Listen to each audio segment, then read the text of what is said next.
আজকাল কি যে উল্টো পাল্টা বায়না শিখেছে ও। যখন তখন এসে বলবে ওর একটা আকাশ চাই, আর আমিও বোকার মতো সব কাজ ফেলে ওর চোখের মাপের আকাশ খুঁজতে থাকি।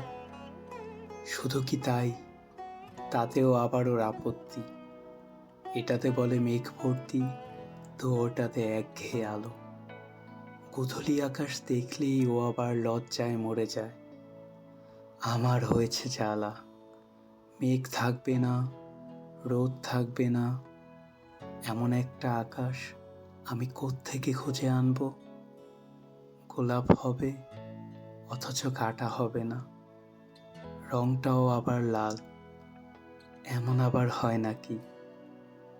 একটা কথা আমি কিছুতেই বুঝতে পারি না, ভালোবাসা বুকে এসে বসলেই মানুষ কেন পাখি হতে চায়?